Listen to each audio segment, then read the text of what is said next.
नमः शिवाय। जय माता दी। दोस्तों, आप देख रहे हैं आपका अपना YouTube चैनल व्रत त्योहार कथाएं। मैं हूं आपके साथ रिमझिम शर्मा।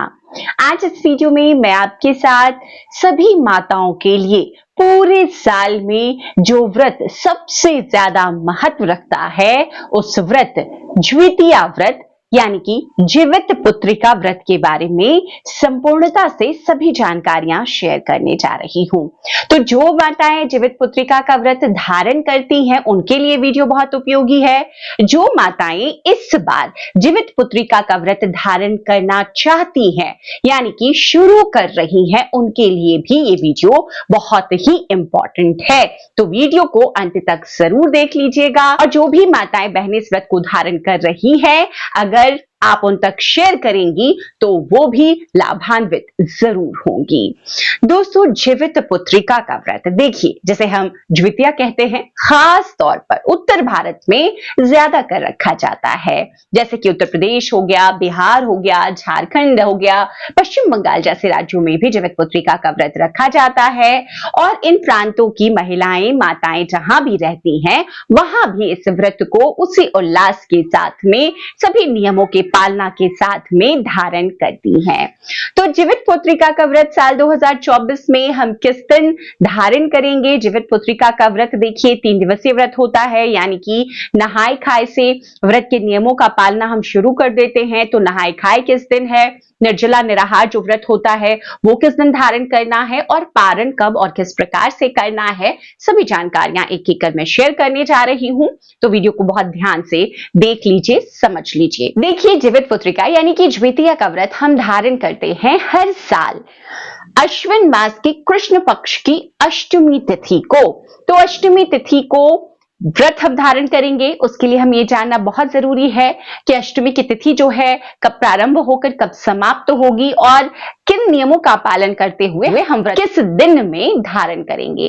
तो देखिए, अष्टमी की जो तिथि है वो प्रारंभ हो जाएगी आपको 24 सितंबर को दोपहर में 12:38 पर, जो कि समाप्त होगी 25 सितंबर को दोपहर में 12:10 पर। तो ऐसे में उदया तिथि को मानते हुए जीवित पुत्रिका का व्रत साल 2024 में सभी माताएं 25 सितंबर को धारण करेंगी। बुधवार का यह दिन होगा।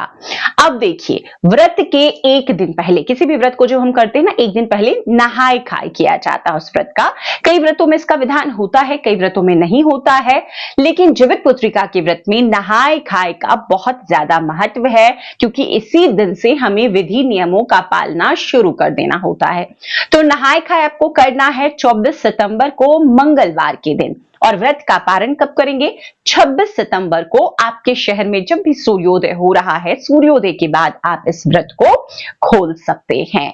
तो जीवित पुत्रिका का व्रत देखिए सभी माताएं किन कारणों से करती हैं। देखिए, जो भी जिस प्रकार से हरतालिका तीज व्रत या करवा चौथ का व्रत हम अपने अखंड सौभाग्य के लिए करते हैं, अपने पति के लिए करते हैं, उसी प्रकार से साल के जो ये व्रत है ना जीवित पुत्रिका, ये उन कठिनतम व्रतों में से है जो माताओं के लिए है, जो माताएं अपनी संतानों के लिए धारण करती हैं।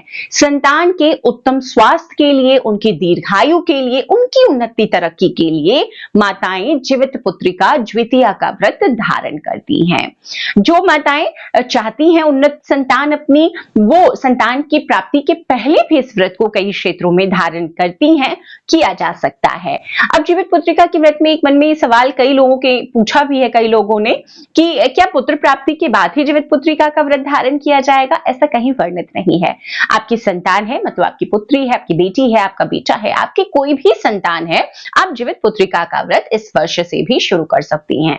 हाँ, यहीं पर मैं बता दूं, जब मैंने बात ही की इस बात की कि जीवित पुत्रिका का व्रत क्या इस साल पहली बार कर सकती हैं, बिल्कुल कर सकती हैं। जो भी माताएं उठाना चाहती हैं इस बार पहली बार, वो इस बार जीवित पुत्रिका का व्रत उठा सकती हैं। अब नहाय खाए के दिन देखिए क्या करना होता है, संक्षिप्तता से बताऊंगी, आगे मैं संपूर्ण विधि बताऊंगी। नहाय खाए के दिन सभी माताओं को सुबह स्नान करना चाहिए, बाल धोकर के। मंगलवार का दिन है, सिर धोकर के आप स्नान कर लें।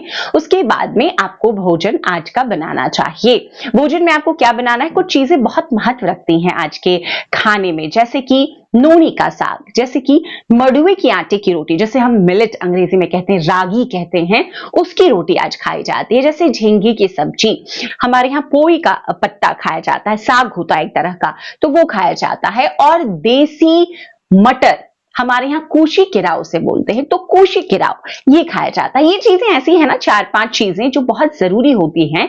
ये ऐसी चीजें हैं जो बड़ी जीवट होती हैं, और अपनी संतान को हम सभी माताएं चाहते हैं इस व्रत को धारण करने के लिए। हमारी यही इच्छा होती है कि हमारी संतान अपने जीवन में हमेशा बनी रहे और वो दीर्घायु रहे, उनको जीवन में कभी भी कोई तकलीफ ना हो। ये सभी चीजें ऐसी होती है, बड़ी जीवट होती हैं, तो इसीलिए आज माताएं इन चीजों को खाती हैं। अब कई जगहों पर मछली खा करके भी नहाई खाई किया जाता है और पारण भी किया जाता है, तो आप ऐसा भी कर सकती हैं। इसके बाद में अगले दिन आपको कई जगहों पर देखिए ये होता है ना कि स्नान किया जाता है पवित्र नदियों में। शाम के समय ही आपको स्नान करना है और एक समय भोजन करना है नहा खा में, तो ये भी नियम होता है। कई जगहों पर सुबह की पूजा के बाद ही आप इन चीजों को बना करके आज के दिन खा सकते हैं। आप चाहे तो 2 बारी भी खा सकते हैं, तो आपके क्षेत्र में, आपके कुल में जो जिस रिवाज से होता है आप उसको फॉलो कीजिएगा, लेकिन ये चीजें जरूर खाइएगा आज के दिन, मतलब नहा खा के दिन। अब आपने अगले दिन व्रत करना है। देखिए, जीवित पुत्रिका का व्रत, जैसा मैंने शुरू में बताया ही कि एक कठिन व्रत है, ये निर्जल निराहार रहकर संपन्न किया जाता है। इस व्रत में ना ब्रश भी करने की, मतलब दातून करने की भी अनुमति नहीं होती है, वर्जित बताया गया है। बिल्कुल सुबह से आप सूर्योदय के बाद से नहा धोकर पूजन करेंगे, व्रत का संकल्प लेंगे, उस वक्त से आपको निर्जल निराहार अगले दिन के सूर्योदय तक रहना है। अब कई जगहों पर ऐसा भी माना जाता है, देखिए इस बार तो अष्टमी की तिथि जैसे कि समाप्त हो जाएगी अगले दिन के पहले ही, मतलब 26 तारीख के पहले ही, तो आप व्रत सुबह सूर्योदय के बाद खोल सकते हैं। कई बार ऐसा होता है ना कि अष्टमी की तिथि जो पारण का दिन होता है, मतलब अगला दिन दोपहर तक चलती है, तो माताएं अष्टमी की तिथि समाप्त होने का इंतजार करती हैं और अष्टमी की तिथि जब समाप्त हो जाती है तब व्रत का पारण यानी कि व्रत को खोलती हैं। तो ये नियम भी है, अगर आपके ऐसा किया जाता है तो इस नियम को भी फॉलो कीजिएगा। लेकिन इस बार सहूलियत है, आप आराम से अगले दिन, मतलब 26 सितंबर को सूर्योदय के बाद व्रत का पारण कर सकती हैं। अब व्रत की पूजन का विधान क्या है, तो आप सुबह उठेंगी 25 सितंबर को, आप स्नानादि क्रियाओं से निवृत्त होकर व्रत का संकल्प ले लेंगी। हो सके तो पवित्र नदी में स्नान कीजिए, घर में भी आप नहाने के जल में पवित्र तीर्थ का जल मिलाकर के स्नान कीजिए। सबसे पहले सूर्य नारायण की पूजा कीजिए और उसके बाद लक्ष्मी नारायण की पूजा कीजिए। इसके बाद आज की पूजा जो होती है वो विशेष होती है भगवान जीमूत वाहन की। तो भगवान जीमूत वाहन को कुशा से भगवान जीमूत वाहन की एक आकृति बना करके, उसी को आप कलावे से बांध करके आप एक पात्र में जल भरकर उसमें स्थापित करके वस्त्र आदि दे करके हम उन्हीं का पूजन करते हैं। एक तो जीमूत वाहन भगवान को आप बना लीजिए, और दूसरा चील और सियार, चील हो सियारों की जो कथा हम पढ़ते हैं ना द्वितीय व्रत में, वो चील और सियारिन को चाहे तो आप मिट्टी से या गाय के गोबर से बना लीजिए, उनकी प्रतिमा या पिंड स्वरूप भी आप रख सकते हैं, और उन दोनों की माता समझ करके, एक तो जीमूत वाहन भगवान की और चील और सियारिन माताएं थी, उनकी कथा जो आप द्वितीय व्रत में पढ़ती भी होंगी, आप पढ़ेंगे इस बार अगर पहली बार कर रही हैं, उनकी पूजा आपको करनी है।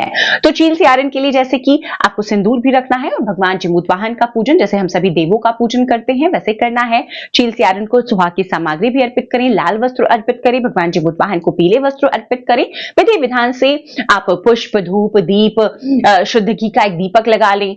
आज के जो भोग होता है, आप बाजार से फल और मिठाइयों का भोग भी लगा सकते हैं। कई कई जगहों पर घर में बने पकवान का भोग भी लगाया जाता है, तो जैसा आपके यहाँ रिवाज है उस हिसाब से भोग आदि लगा करके पूजन किया जाता है। इसके बाद आज के दिन पूजन के बाद भी आपको निर्जल और निराहार ही रहना है। अगले दिन व्रत को खोलना है आपको। तो व्रत को जैसे मैंने बताया कि अष्टमी तिथि समाप्त होने के बाद आपको खोलना है, तो इस बार सूर्योदय के बाद ही आप व्रत खोल सकती हैं। सुबह उठकर एक बार फिर से आप पूजन कर लेंगी चील और सियारिन की, जीमूत वाहन भगवान की। और देखिए, पूजन के समय आपको, जो आप 25 सितंबर को करेंगी, द्वितीय व्रत की कथा जरूर पढ़िएगा। सामूहिक रूप से पूजन होता है तो वहां पर पंडित जी सुना देंगे आपको। अगर बहुत सारे लोगों के साथ में या मंदिर में जाकर कर रहे हैं, घर में आप कर रही हैं, तो स्वयं ही कथा जरूर पढ़िएगा। इसके बाद में अगले दिन आपको व्रत को खोलना है। तो 26 सितंबर को इस बार व्रत का पारण होगा, और सूर्योदय के बाद ही, क्योंकि अष्टमी की तिथि पहले ही समाप्त हो चुकी है, नवमी की तिथि में आप पारण कर लेंगे। तो पारण में आपको क्या करना है, पारण के लिए भी आपको मड़ुए का आटा रखना है, उसकी रोटी अगर बना करके रखी तो उसका एक टुकड़ा, या आप सीधे रागी ही रख ले कुछ दाने। आप जो मटर, जो मैंने देसी मटर बोला, उसके कुछ दाने भिगोए हुए आपको रखने हैं, और आपको नोनी का साग रखना है। कच्चे दूध से इन्हीं चीजों को आपको निगल करके इस व्रत को खोलना है। उसके बाद आप भोग में जो आपने अर्पित किया है वो खा सकते हैं। आपने जो भी उसके बाद भोजन शुद्ध सात्विक बनाया है वो खा करके आप व्रत को खोल सकते हैं। तो इस प्रकार से संतान की उन्नति तरक्की के लिए जीवित पुत्रिका का जो व्रत है सभी माताओं के लिए बहुत महत्व रखता है। आप भी धारण करें। किसी भी अन्य तरह की जानकारी चाहिए जीवित पुत्रिका व्रत से जुड़ी हुई तो आप मुझसे कमेंट बॉक्स में कमेंट कर जरूर पूछें। आगे भी बहुत सारी जानकारियां मैं शेयर करती रहूंगी, तो उन वीडियोस को भी जरूर देखें। वीडियो को ज्यादा से ज्यादा लोगों तक शेयर जरूर कर दीजिएगा। चैनल पर पहली बार आए हैं तो चैनल को सब्सक्राइब कर नोटिफिकेशन के लिए बेल बटन प्रेस कर दीजिए। वीडियो देखने के लिए बहुत बहुत शुक्रिया। हर हर महादेव।